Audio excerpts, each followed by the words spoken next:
ఈ వారం నేను చెప్పబోయే అంశం పేరు ఏమిటంటే, చట్టాలను తలక్రిందులు చేసే దేవుడు. చట్టాలను తలకిందులు చేసే దేవుడు. చాలా ఇంట్రెస్టింగ్ టాపిక్ ఇది. రాజుల చట్టాలను తలక్రిందులు చేసేవాడు దేవుడు.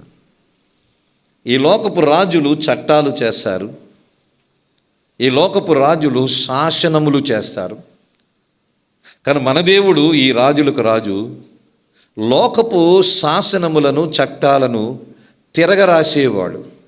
He overrules the kings of the world.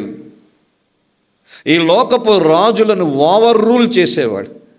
ఈ లోకపు రాజులు అంటే ఇప్పుడు ఎవరు రాజులు లేరు కదా, అంటే ఈ లోకపు ప్రధానులు, ఈ లోకపు ప్రెసిడెంట్స్, రాష్ట్రపతులు, పరిపాలకులు, దే రూల్ ద నేషన్స్. వాళ్ళు దేశాలని పరిపాలన చేశారు. దేవుడు వారి పరిపాలనను తిరగరాసేవాడు. దేవుడు వారి పరిపాలనను మార్చేవాడు, శాసనములు మార్చేవాడు, చట్టములను మార్చేవాడు. అదే మనం 3 వచనాలు చదువుకున్నది.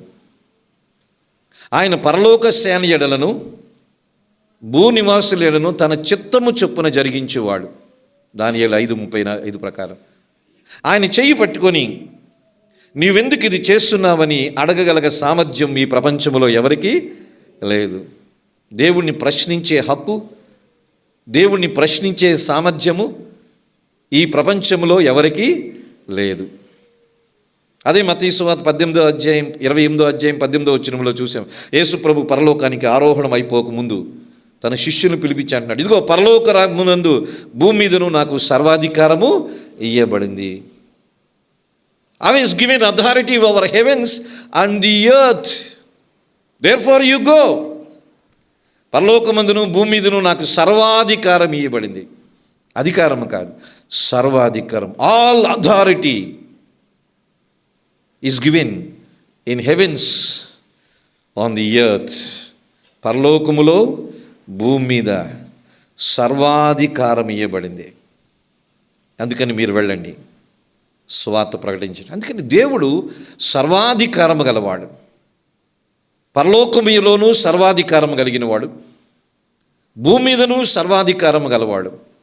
ఆయన అధికారాన్ని ప్రశ్నించే శక్తి పరలోకములో ఎవరూ లేరు. ఆయన అధికారాన్ని ప్రశ్నించే శక్తి కలిగిన వాడు భూమి మీద కూడా ఎవరు లేరు.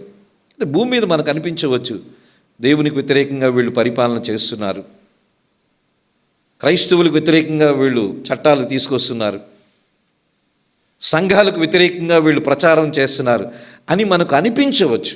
కానీ నిజంగా దేవుణ్ణి వ్యతిరేకించే వాళ్ళు పరలోకములో ఎవరూ లేరు, భూమి మీద ఎవరూ లేరు. పరలోక సేనయులను భూనివాసులను తన చిత్తము చొప్పున జరిగించేవాడు. మానవులుగా చాలా వరకు దేవుని కార్యాలు మనకు అర్థం కావు.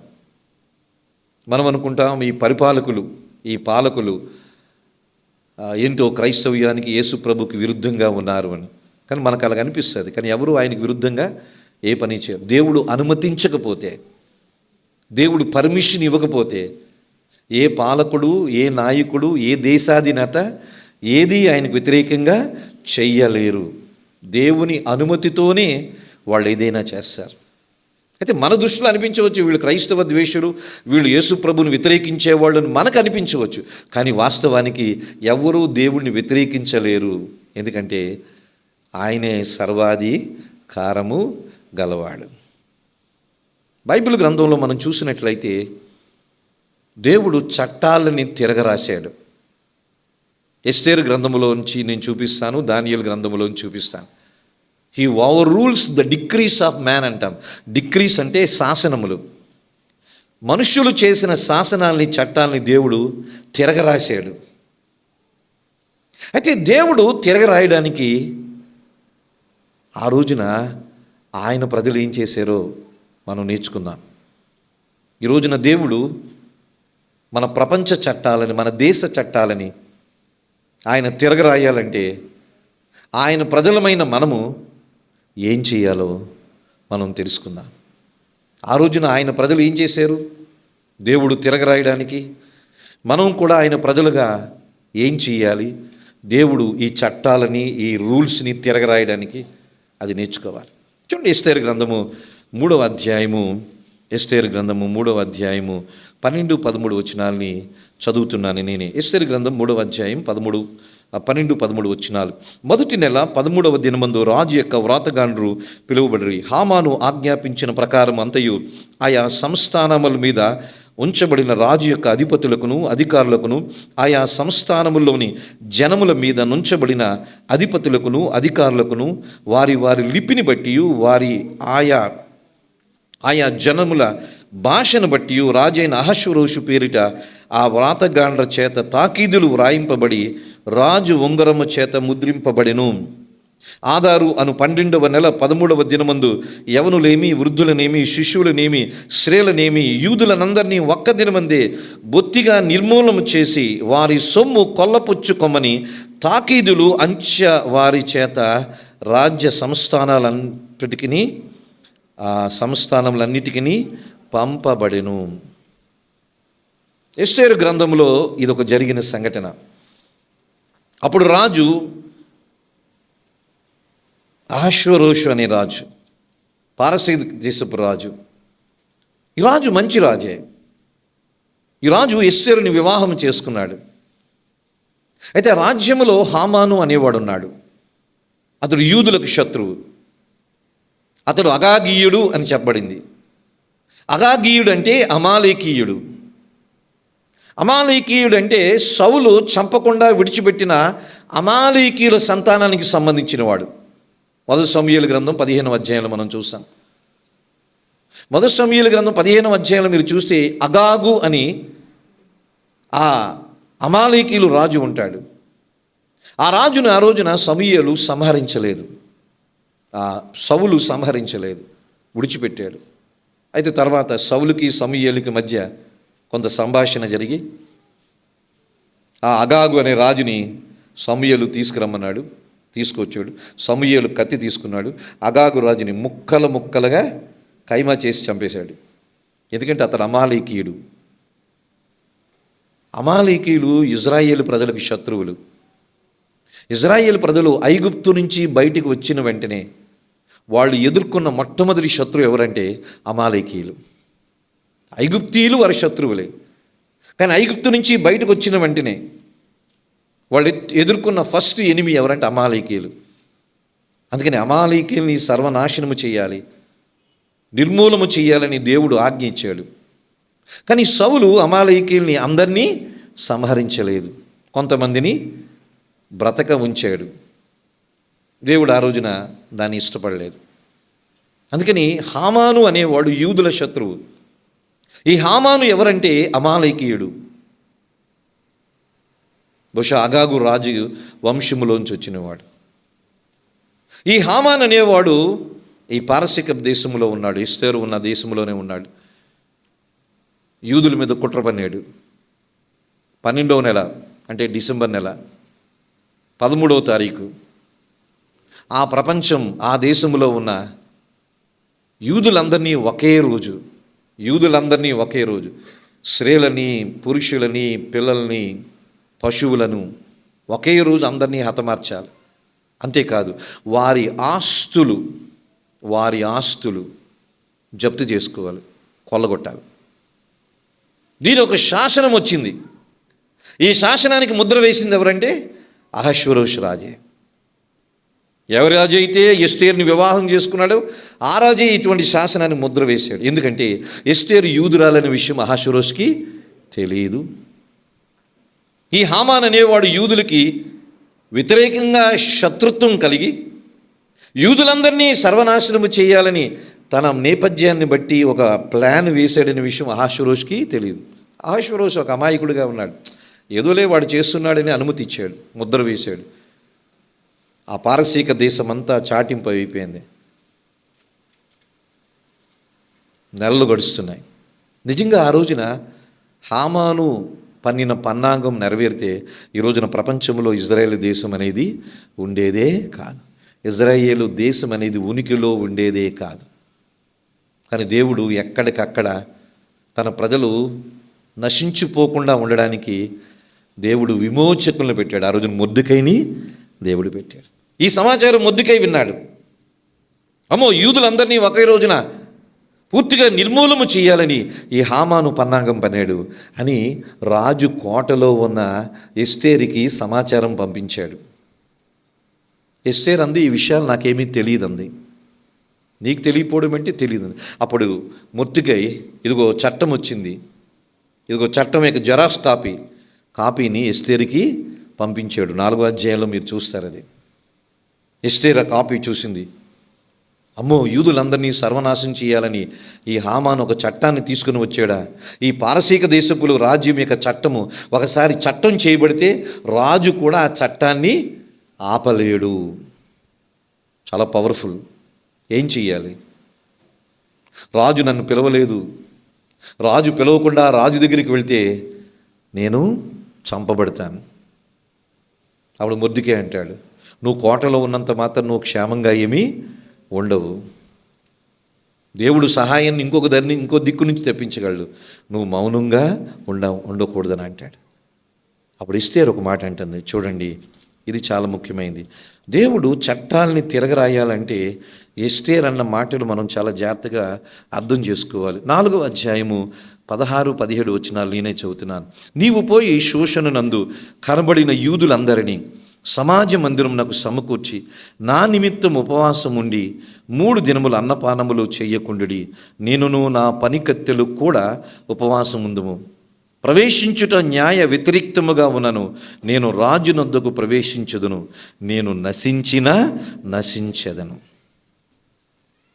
ఇదిగో చట్టం వచ్చింది. మాది పారసీకుల చట్టం అంటే భారతదేశ చట్టాల కన్నా మోస్ట్ పవర్ఫుల్, మోస్ట్ డేంజరస్. మన చట్టాలని మార్చవచ్చు, మనకి సుప్రీంకోర్టులు ఉంటాయి, పార్లమెంటు ఉంటుంది, ఎక్కడో ఒకక్కడ బ్రేక్ వేయొచ్చు మన చట్టాలకి. కానీ మాది పారసీకుల చట్టాన్ని బ్రేక్ ఎవరు వేయలేరు. చివరికి చట్టం మీద ముద్ర వేసిన, సంతకం పెట్టిన రాజు కూడా చట్టాన్ని మార్చలేడు. ఆ రోజున మాది పారసీక సామ్రాజ్యం అంటే ప్రపంచాన్ని ఏలుబడి చేసే సామ్రాజ్యం, సూపర్ పవర్. ఏం చేయాలి? చట్టం వచ్చేసింది. మొదటి నెలలో చట్టం వచ్చేసింది. 12 నెలల్లో మన జనాంగం అంతా మరణించబోతున్నారు, చంపబోతున్నారు. ఏం చేయాలి? ఏమీ చేయలేము, ప్రార్థన చేయమన్నారు. ఏమీ చేయలేని పరిస్థితుల్లో ఏం చేయాలి? ప్రార్థన చేయాలి. ఎస్తేరు అంటుంది, నా కొరకు 3 రోజులు ఉపవాసం ఉండి ప్రార్థన చేయించు. రాజు నన్ను పిలవలేదు. రాజు పిలవకుండా రాజు దగ్గరికి వెళితే నేను చనిపోతానేమో, అయినా పర్లేదు, నేను నశించెదను. నా గురించి ప్రార్థించి. చూడండి, ఒక చట్టం వచ్చింది, లేక ఒక శాసనం వచ్చింది. ఆ శాసనం ద్వారా యూదులందరూ ఒకే రోజున సంహరించబడతారు. ఇప్పుడు ఆ శాసనము దేవుడు మార్చాలంటే ఈ మధ్యలో ఒకటి జరుగుతుంది. ఏంటి అంటే ప్రార్థన జరుగుతుంది, ఉపవాసం జరుగుతుంది.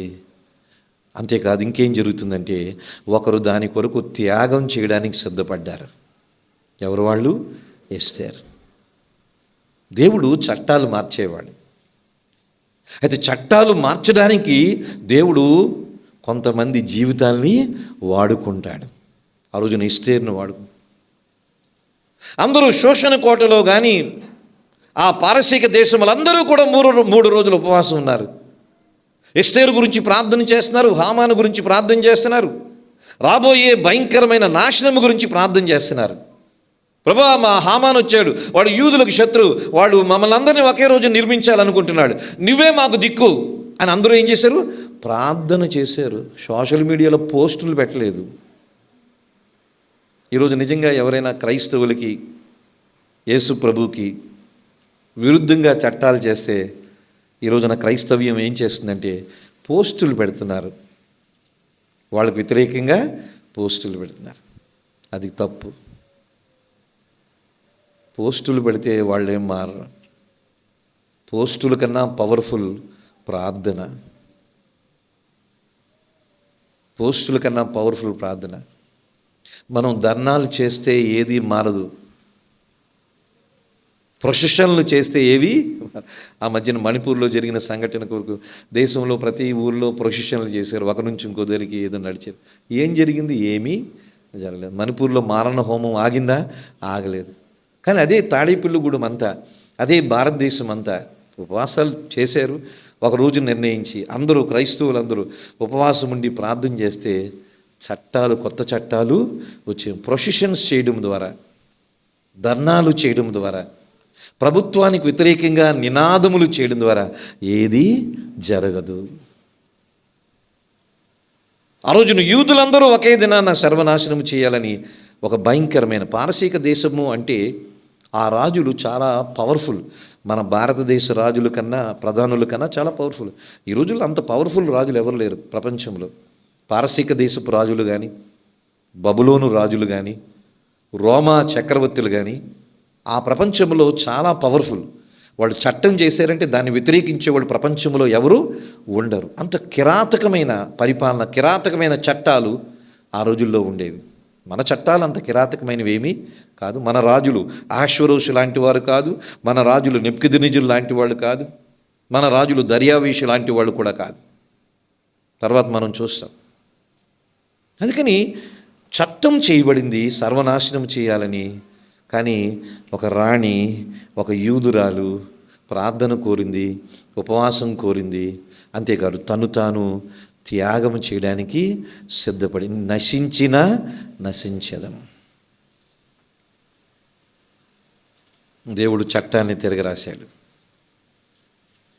అందరూ 3 దినాలు ఉపవాసం ఉండి ప్రార్థన చేశారు. ఎస్తేరు రాజుకి వర్తమానం పంపించింది. రాజుగారిని కలవాలని వర్తమానం పంపించింది. రాజు సరే రాణి రా అన్నారు. ఎస్తేరు రాజు సముఖం ముందుకు వెళ్ళింది. రాజు రాజదండం ఎత్తాడు. రాజదండం ఎత్తకపోతే రాణిని అక్కడికక్కడే చంపుతారు. రాజు రాజదండం ఎత్తాడు. రాణి దగ్గరికి వచ్చింది, అహష్వరోషు దగ్గరికి. రాణి నీ మనవేంటి అని అడిగాడు. చూడండి, నేను సొంతంగా చెప్పడం లేదు, ఇవి ఈ బైబిల్లో ఉన్నవి. 5వ అధ్యాయం, ఎస్తేరు గ్రంథం 5వ అధ్యాయం 3వ వచనంలో ఉంది. రాజు రాణి అయిన ఎస్తేరు, నీకేమి కావలెను, నీ మనవి ఏమిటి, రాజ్యములో సగం మట్టుకు నీకు అనుగ్రహించేదని ఆమెతో చెప్పగా. మొత్తానికి దేవుడు కనికరించాడు. పిలవకుండా రాజు దగ్గరికి వెళ్ళకూడదు, కానీ పిలవకుండా రాజు దగ్గరికి వెళ్ళింది. రాజు కనికరించాడు. రాజు అంటున్నాడు, రాణి నీ మనవేంటి చెప్పు, రాజ్యంలో సగం భాగం కావాలా, నీకు ఇస్తానంటే. వద్దు రాజా, నువ్వు హామాను మా ఇంటికి విందుకు రండి అని ఆహ్వానించింది. సరే, ఇదొక స్ట్రాటజీలో భాగం. హామానుని పట్టుకోవడానికి, రాజు ముందే హామానుని పట్టించడానికి దేవుడు రాణికి ఆ ఆలోచన, ఆ తలంపు ఇచ్చాడు. సో మొత్తానికి దేవుడు ఒక చట్టాన్ని తిరగరాయాలంటే, ఒక చట్టాన్ని మార్చాలంటే ఒక ఎస్తేరుని వాడుకున్నాడు. ఎస్తేరుని జ్ఞానంగా వాడుకున్నాడు. ఆ రోజున హామాను అనేవాడు యూదుల్ని చంపాలనుకున్నాడు, మొర్దెకైని ఉరి తీయాలనుకున్నాడు. కానీ హామాను కుటుంబమే చంపబడింది, ఉరి తీయబడింది. ఆ సంఘటన మనకు తెలుసు. చట్టం తిరగరాశాడు దేవుడు. చూడండి 8వ అధ్యాయం మొదటి 2 వచనాల్లో చూద్దాం. ఎస్తేరు గ్రంథం 8వ అధ్యాయం మొదటి 2 వచనం. ఆ దినమున రాజైన అహష్వరోషు యూదులకు శత్రువుడైన హామాను ఇంటిని రాణి అయిన ఎస్తేరుకిచ్చెను. ఎస్తేరు మొర్దెకై తనకు ఏమి కావలెనో రాజునకు తెలియజేసిన పిమ్మట అతడు రాజు సన్నిధికి రాగా, రాజు హామాను చేతిలో నుండి తీసుకుని తన ఉంగరమును మొర్దెకైకి ఇచ్చెను. ఎస్తేరు మొర్దెకైని హామాను ఇంటి మీద అధికారిగా నియమించెను. దేవుడు పరిస్థితుల్ని తారుమారు చేశాడు. శత్రువుని దేవుడు మొర్దెకైకి అప్పగించాడు. చట్టాన్ని దేవుడు ఏం చేస్తున్నాడు? ఇప్పుడు మారుస్తున్నాడు. ఏ శత్రువు అయితే, ఏ హామాను అయితే యూదులందరినీ ఒకే రోజు సర్వనాశనము చేయాలని అనుకున్నాడు, ఆ శత్రువే ఇప్పుడు చిక్కాడు, మొర్దెకైకి చిక్కాడు. వాడు ఉరికంబాన్ని ఎక్కించాడు.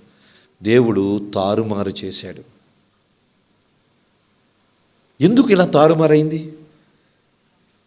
చట్టం చేసిన చట్టం యూదుల మీద ఎందుకు పనిచేయలేకపోయిందంటే, ఎస్తేరు లాంటి త్యాగపూరితులు అవసరము. ఈరోజున భారతదేశానికి ఎవరు అవసరమో చెప్పమంటారా? చట్టాలు తిరగరాయబడాలి భారతదేశంలో. ఈ ప్రపంచంలో చట్టాలు తిరగరాయబడాలి, పరిస్థితులు మారాలంటే ఎస్తేరు లాంటి త్యాగపూరితులు ఉండాలి. నశించినా నేను నశించెదను అని చెప్పగలిగేవారు ఉన్నారా క్రైస్తవ్యంలో? లేరు. నేను బాగుపడాలి, నా కుటుంబం బాగుపడాలి, మా సంఘం బాగుపడాలి, ఇక ఇంతే, పక్కోడు ఏమైపోయినా పర్వాలేదు. స్వార్థం. క్రైస్తవ్యంలో స్వార్థం ఉంది, క్రైస్తవులకి స్వార్థం ఉంది, సేవకుల్లో స్వార్థం ఉంది. దేవుడు ఎక్కడ చట్టాలను తిరగరాస్తాడు? ఎవరు మట్టుకాళ్ళు మేము బాగుపడాలంటే మేము బాగుపడాలి, మా సంఘం అభివృద్ధి చెందాలంటే మా సంఘం అభివృద్ధి చెందాలి, మేమే నెంబర్ 1, మేమే నెంబర్ 1. ఇలా స్వార్థంతో ఉంటే దేవుడు కార్యాలు ఎక్కడ చేస్తాడు? జరగవు. ఎస్తేరులాగా. ఎస్తేరు సంఘానికి గుర్తు. మనం పోయిన శుక్రవారం కాకుండా అంతకుముందు శుక్రవారం ఈ వాక్యం సంఘంలో చెప్పాను. ఎస్తేరు సంఘానికి గుర్తు, అహశ్వరోషు దేవుని గుర్తు. సంఘము దగ్గరికి దేవుడు వచ్చి అంటున్నాడు, నీ మనవి ఏంటో చెప్పంటే రాణి మనవి చేస్తుంది. అంటే రాణి ఎస్తేరు ప్రార్థన చేస్తుంది. సంఘం ప్రార్థన చేయాలి. అహశ్వరోషు దేవుడితో సమానం, దేవుడితో పోల్చవచ్చు. దేవుడితో సమానం కాదు, దేవుడితో పోల్చిన. నీ మనవి ఏంటంటే, మనవిని వినేవాడు మన రాజు. ఆ రోజు ఎస్తేరు మనవిని రాజు విన్నాడు. మన రాజు మనవిని వింటాడు. మన రాజు మన మనవి, మన ప్రార్థనకు జవాబు ఇస్తాడు. కానీ రాణి రాజు దగ్గరికి వెళ్ళి మనవి చేయకముందు రాణి తెగింపు కలిగింది, రాణి ఉపవాసం ఉంది, రాణి ప్రార్థన చేసింది. మన దేవుని దగ్గరికి వెళ్ళి, దేవుడు నీ మనవేంటో చెప్పు, నీ ప్రార్థన నేను వింటాను, నీ ప్రార్థనకి నేను జవాబిస్తానని దేవుడు మనల్ని అనకముందు మనం ప్రార్థన చేయాలి, మనం ఉపవాసం ఉండాలి. ఎస్తేరులాగా తెగింపు కలిగిన స్థితి మనకు ఉండాలి. క్రైస్తవులు ఆ తెగింపు ఉందా? 100 రూపాయలకి అమ్ముడైపోతున్నారు క్రైస్తవులు. 2500 రూపాయలకు అమ్ముడైపోయారు చాలామంది క్రైస్తవులు. పోయిన ఆదివారం 2500కి ఎంతమంది అమ్ముడిపోయారు క్రైస్తవులు?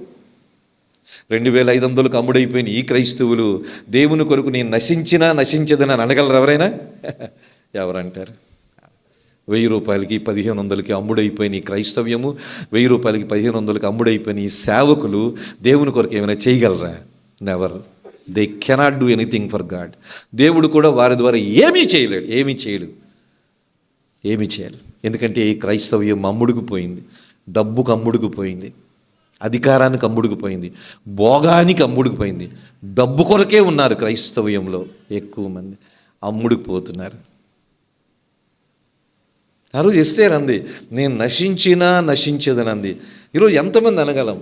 మేము దేవుని కొరకు ఏదైనా నష్టపోయేదానికి సిద్ధంగా ఉన్నాం. దేవుని కొరకు ఏది పోయినా పర్వాలేదు, దేవుని కొరకు ఫలానాది పోయినా మేము పర్వాలేదు, దేవుని కొరకు కొంత నష్టం వచ్చినా పర్లేదు, దేవుని కొరకు వ్యాపారాలు, దేవుని కొరకు ఉద్యోగాలు, దేవుని కొరకు కొన్ని కంఫర్ట్స్, దేవుని కొరకు కొన్ని సదుపాయాలు వదులుకుంటాం అని చెప్పగలమా? అస్సలు. దేవుడు అన్నీ ఇవ్వాలి, కానీ దేవుని కొరకు వదులుకోవడానికి ఎంతమంది? పాష్ క్రైస్తవత్వంలో ఉంది. వీఆర్ ఇన్ పాష్ క్రిస్టియానిటీ. ఈరోజున క్రైస్తవ్యం పాష్, క్రైస్తవ్యం అంతా పోష్, అంత అడావుడి, ఆర్భాటం, హంగు. కానీ దేవుని కొరకు ఏమైనా త్యాగం చేయడానికి ఈరోజున క్రైస్తవ్యం ఉందా? లేదు. ఎస్తేరు అంటుంది, నేను చనిపోవడానికైనా సిద్ధంగా ఉన్నాను, మీరు నా గురించి ఉపవాసం ఉండి ప్రార్థన చేయండి. అటువంటి వాళ్ళు ఉంటే దేవుడు శాసనములను తిరగరాస్తాడు. స్నేహితుడు అర్థం చేసుకోండి, మన రోషం సంఘాల గురించి కాదు, మన రోషం యేసు ప్రభుని గురించి ఉండాలి. ఈ రోజున పనికిమాలిన రోషం సంఘాల గురించి ఉంటుంది, కానీ దేవుని గురించి రోషం ఉందా మనకి? దేవుని నామము దూషించబడుతుంది, క్రైస్తవ్యం ఎంత దారుణంగా ఉంది, దేవుని నామం అన్యజనుల మధ్య దూషణ పాలవుతుంది. దేవుని నామము గురించి ఏమైనా రోషం ఉందా? దేవుని నామం గురించి రోషం ఉందా మనకి?